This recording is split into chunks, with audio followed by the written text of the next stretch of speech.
Hey, I'm Margie with the Asking Spot, and this go around we have gone to an estate sale and picked up these two containers. They're pretty big, and I'm not absolutely loving them, and I don't even know if I paid a good price for them. Got them for $12 and $15.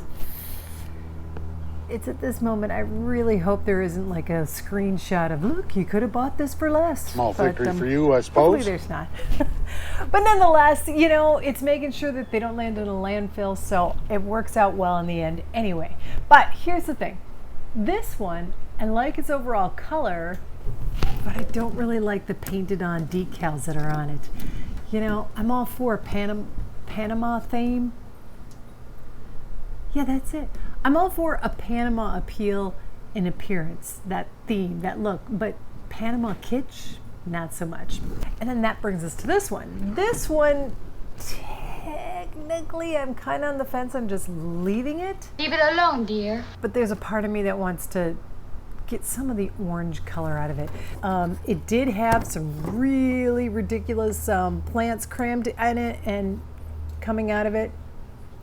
Yeah, because I really don't want to have to clean up my whole kitchen all over again just to show me hosing these down the sink. I'm going to run some footage from the last time I cleaned some baskets and cleaned up the sink and kitchen. You're lazy. You're unmotivated. Yeah, I am.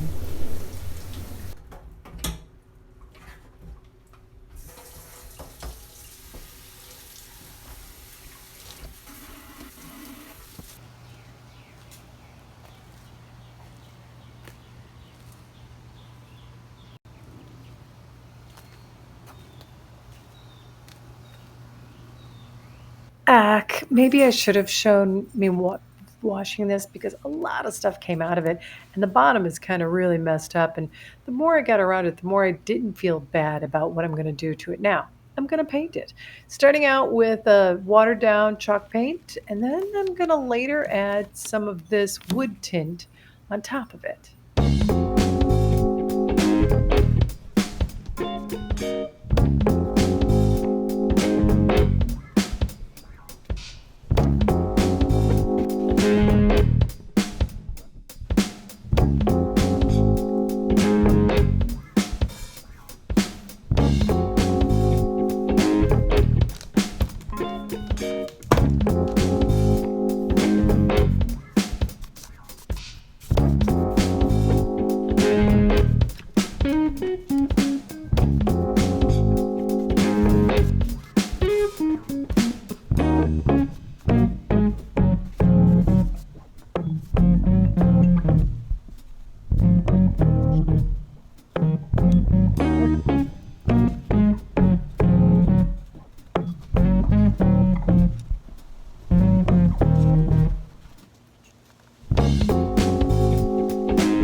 Now would be a good time to put down bets as to whether I have the patience to leave this to dry or will I screw up again. Here's where I kind of do a mistake. I'm trying to cover up those weirdly painted things on this, and it was okay to paint just directly on them, but I also should have expanded past them a bit more because basically now all I'm doing is I'm leaving an imprint that's just more solidly white of whatever, I was painting over, like the palm tree and whatnot. Whereas if I kind of spread it out more and faded it out more, it wouldn't stand out as much. But I'm doing multiple layers of stuff, so it works out in the end.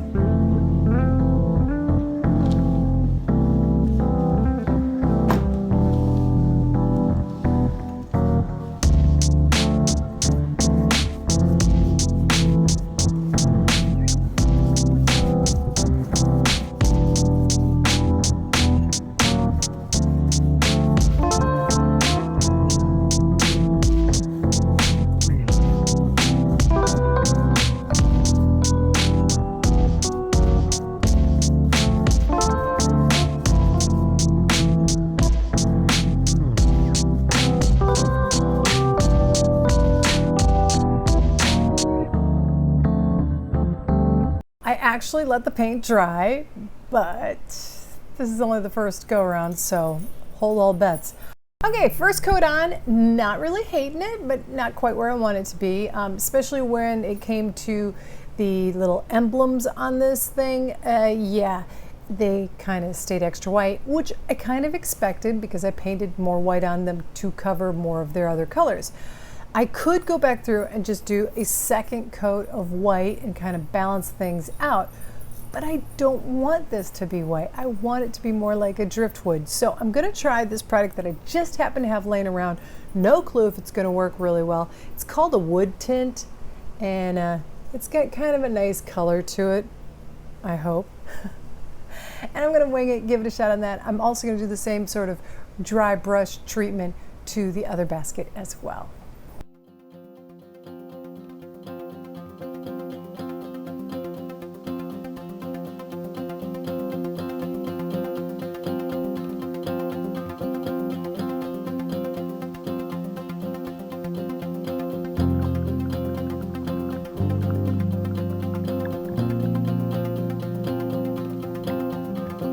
I don't know how the odds makers for betting would take this, but it was on the second piece with its second coat that I didn't wait for it to dry. Fail! Couldn't you just leave well enough alone? And I started wiping it off a little bit too soon. And now it's wiping off everything I did before.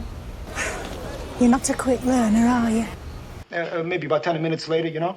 So I'm gonna go ahead and use something, if you've been watching my channel for a while, you recognize this. If not, here's a link, and there's links in the description where I've used this before. But I'm gonna use almost the same procedure that I've done in the past. However, in the past, I used to try to just separate it from its napkin and use as large of a piece as possible.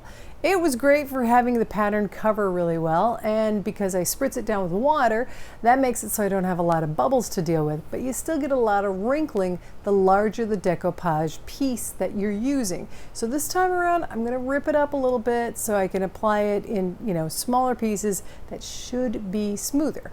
Also, instead of using a Mod Podge, your more standard decoupage medium, I'm gonna go ahead and use a polyacrylic. It'll be great for making it much more water resistant, and it's, good top coat. And then that way, years down the line, hopefully it will last longer and the kids will be able to keep it clean from time to time. Mom! I mean, if they want to. It's up to them.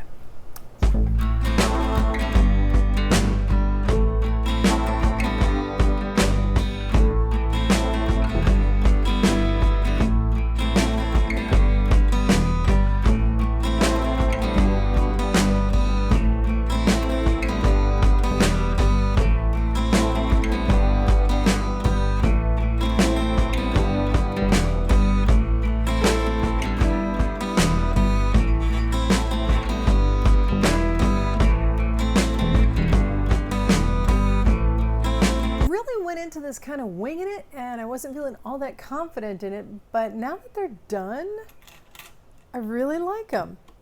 I may on this one tweak with the metal. I'm not sure. I might give it a sort of a copper. Leave it alone! Yeah, or maybe I won't, just because I seem to be obsessed with that.